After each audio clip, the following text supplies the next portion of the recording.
Hi, welcome to the Sankofa Pan-African series. What made Mansa Musa such a formidable ruler of the Empire of Mali? Welcome. Please subscribe if you've not yet done so, and help share our videos. That's the only way you can sustain us. Now, I know a lot of people have criticized Mansa Musa and said things like, if he had been a little more modest and not so extravagant with showing off his gold when he went on that famous pilgrimage to Mecca, maybe Europeans would have remained in the dark about how much wealth we had in sub-Saharan Africa. But I very much doubt it. The truth of the matter is that Europe was in such dire straits that for them it was a question of find a source of sustenance or perish. So whether Mansa Musa, whether they found out about the gold through his trip to Egypt or not, they were already interested in finding resources which they didn't have, and so they were already making inroads into Africa.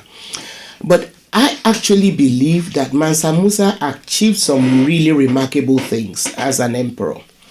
Under Mansa Musa, Mali expanded to cover an area which was equal in landmass to the size of all of Western Europe. He organized the empire into provinces which were governed by local leaders. This allowed law and order to be maintained throughout the land. Merchants traded freely in caravans across the empire. He also went into alliance with independent neighboring kingdoms and maintained a standing army of 100,000 soldiers, including cavalrymen mounted on horses and camels. In 1325, during his pilgrimage, which we've talked about in previous episodes, the fact that his deputies remained loyal to him, speaks about the kind of ruler he was. So his deputies remained loyal to him, and under one of them, they made incursions into Songhai, which at this time was beginning to emerge as another force in the area. Mansa Musa's army captured the capital city of Songhai, which was Gao. And when he was told of this victory, Mansa Musa, who was on his way back from Mecca, decided to make a detour to consolidate this conquest. He therefore went to Gao to receive the pledge of allegiance from the ruler of Songhai himself. In order to ensure the loyalty of this ruler to the pledge he made, Mansa Musa took two of the ruler's sons with him back to live as you can call them hostages, but the official reason was that they were going to be guests. But everybody knows that usually when a leader's son is taken to live in the court of another, it's a kind of hostage holding, because it is actually to raise those sons in a way that would see the ruler they are living with in a favorable way. Usually they become assimilated into his family, and then so that when they eventually become rulers in their own countries, there will be peace. Sometimes children like that end up marrying, children from their host families. So he took these two boys, two young sons of the ruler of Songhai, back with him to Mali. Now, under Musa, many more cities flourished. Examples of such cities were, like I said earlier, Gao, Walata, and Timbuktu. His impact on Timbuktu is particularly remarkable because Mansa Musa supported the founding of what was called madrasas, which emerged from mosques and became citadels of learning long before most countries in Europe even dreamt of such institutions, which were dedicated to the generation of knowledge. The University of Sankore, which was founded out of these institutions, is one of the earliest in the world. Under him, trade and commerce increased, and copper mining also joined the mining of salt, gold, and other precious minerals. All these increased the income of the government because more taxes came in.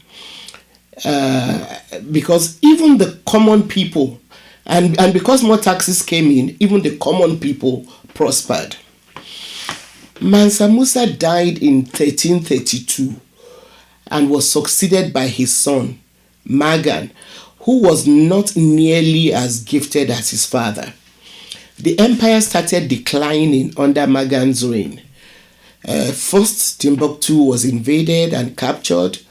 Then, the two Songhai princes that Mansa Musa had brought back with him from Gao in order to ensure their father's loyalty escaped. And I think it's also instructive to note that they did not escape while Mansa Musa was alive, but escaped after his son died. So they might not have been treated as well. But I'm just inferring here, but it is possible that they were not treated as well under Magan as they were when Mansa Musa was alive. Anyway, so these two Songhai princes escaped and they returned to Gao, and then they set up a new dynasty. Magan's in Gao. Magan's reign only lasted about 4 years, and he was succeeded by Mansa Musa's brother, who managed to hold on to the empire and was in turn succeeded by a number of equally unremarkable rulers who only managed to sustain, just keep the empire going.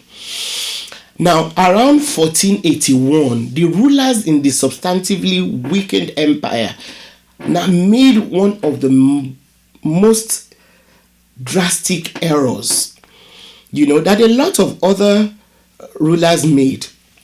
They offered Portuguese mercenaries. They hired Portuguese mercenaries who offered their services to help them fight Songhai. The move was, of course, unsuccessful. And although Mali wobbled along for about another 200 years, its glory days were long over.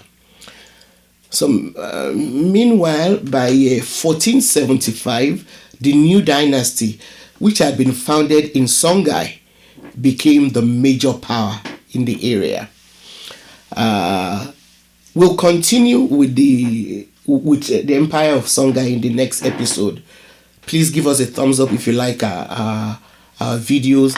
Help share with your friends. That's how you sustain us. Keep your questions coming and keep engaging with our community. See you next time.